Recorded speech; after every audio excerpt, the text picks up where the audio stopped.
Здравейте, приятели! Анджела Ташева е с вас.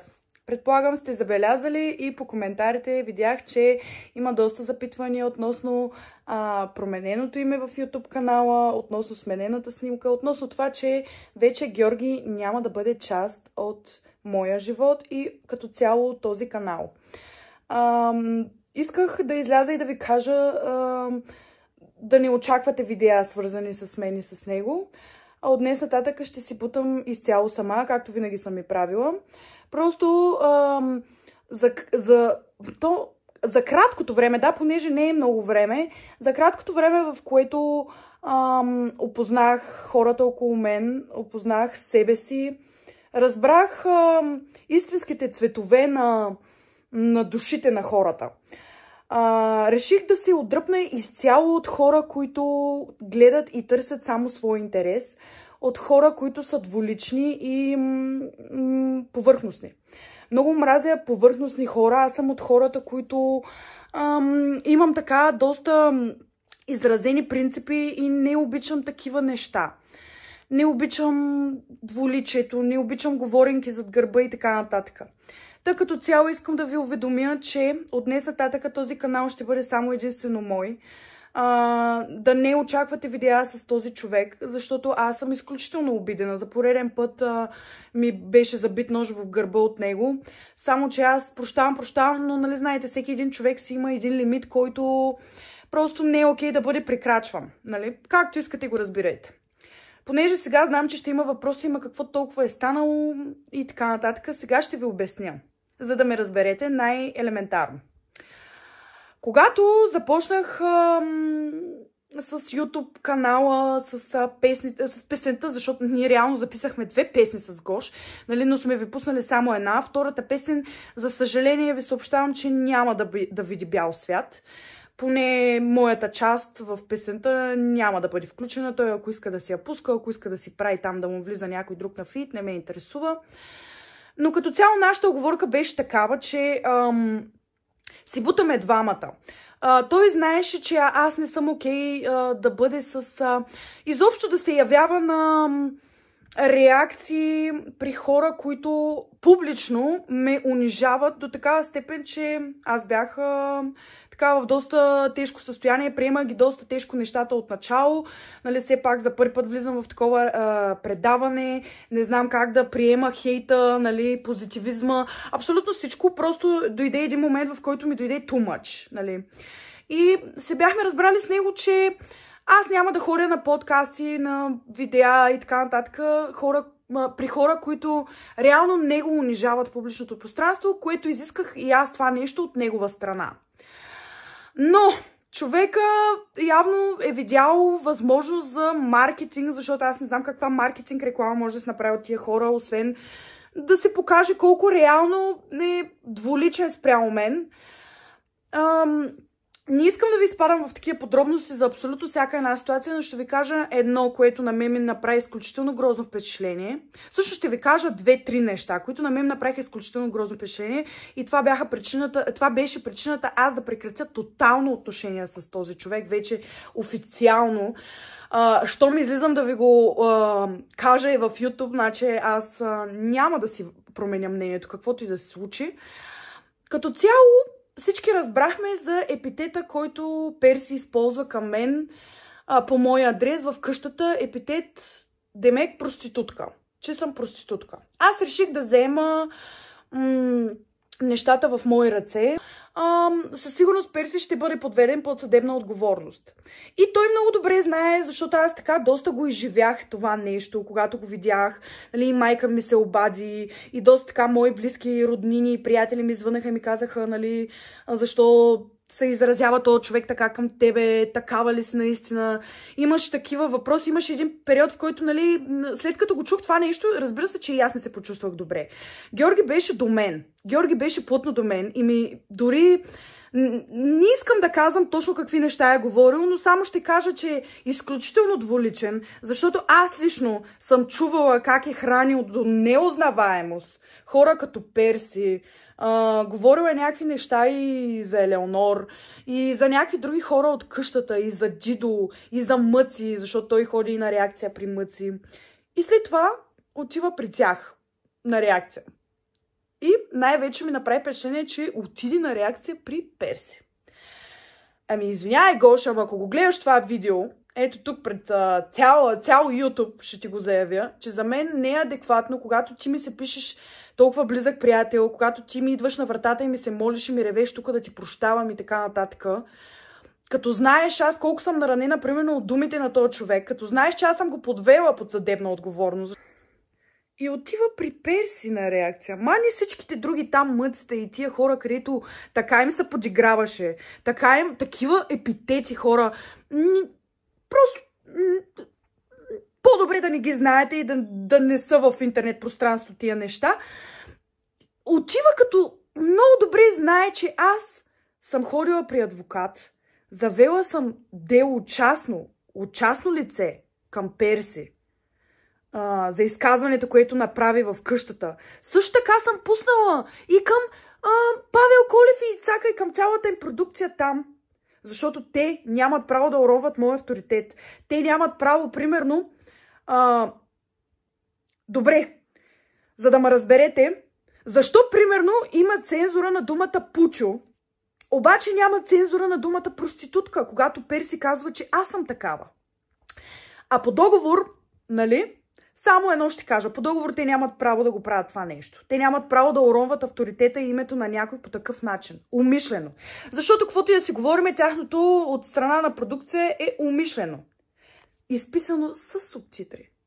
Но всяка друга дума от сорта на пучо, кавал, псовни и още, не знам още какви неща, всичко е с звездички, няма субтитри, но само единствено на думата на Перси, точно този епитет, който той използва към мен, беше дори с субтитри сложен.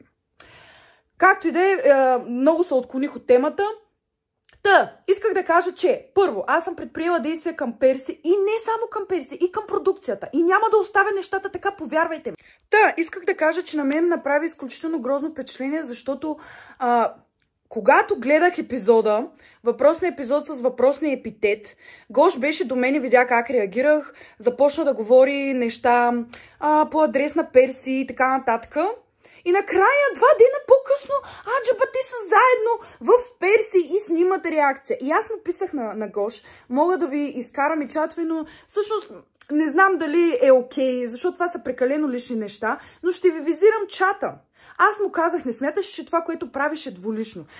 Примерно, защото аз започнах отдалече, аз не го подхванах за Перси, аз го започнах от Мъци. Защото Мъци, примерно, супер много ме е хейтило и мене, и Гош, и така нататък. И аз, примерно, имам достоинство и его. И няма да отида някъде, аз не съм такава. А всички други, между другото, са точно такива. Тропат се и после са заедно по реакция. Не знам, човек, хора. В смисъл, аз не съм такава. Както искате го приемайте, аз не мога да бъда такава, бе. Опитвала съм се, бе. И не мога да бъда такава. И знаете ли какво? Гордея се, че не съм такава. Горда съм и си го казвам и си го заявявам и си залагам цялото име. Това съм аз и винаги ще бъда това аз. Разбирате ли? И неговия отговор беше: виж какво, Анджи, аз отидах при Мъци, защото аз си търся маркетинг. Отидах там при още един някакъв измислен, с някакъв смешен подкаст, даже не го помня вече, защото търся маркетинг. А пък Перси, аз не виждам какъв е проблема. Чакай малко, какъв е проблема? Ти допреди 3 дена, буквално, го соли до 9-то коляно, обяснява някакви неща и после ходиш при него. Чакайте, че малко трябва да асимилирам нещата, смисъл, не мога. Аз не мога да бъда двулична и просто видях двуличие в очите на Георги, видях лицемерие, защото той, както е лицемерен към Перси, към Елеонор, към Дидо, към абсолютно всички от къщата пред мен, така е лицемерен и към мен пред тях, което това за мен не е окей. Освен това, не знам дали на някой му направи впечатление, как, когато е в... Аз нарочно не съм изтрила видеята с него, за да може да видите и да си направите сами преценка, как говори, когато е във видеята с мене за хората в къщата и си пуснете, примерно, реакцията на Мъци или Пепкаст. Да, Пепкаст, мисля, че беше с един там някакъв измислен, не го знам, не съм го виждала в живота си. И се пуснете другите подкасти да видите по какъв начин говори. Как се обяснява, как се мазни. Просто на мене ми направи много грозно впечатление това нещо и реших да се отдръпна тотално. Неговите думи бяха, когато аз му казах, виж какво, ти за мен си мъртъв, защото аз буквално си му казах, не ми се занимава вече с глупости, това, което го правиш е много долно, падаш много ниско, разбираш, защото ти твърдиш, че имаш едно ниво, поддържаш един стандарт, едно ниво, имаш едни принципи и в същото време ти потъпваш твоите принципи, значи какво става? Оп, падеш надолу. Значи ти ми падаш автоматично в моите очи. Ми съжалявам, Гоше, ама ако го гледаш това, аз наистина супер много държах на тебе, супер много те обичах. Беше ми един от най-близките приятели. Ето тук заявявам го пред целия YouTube.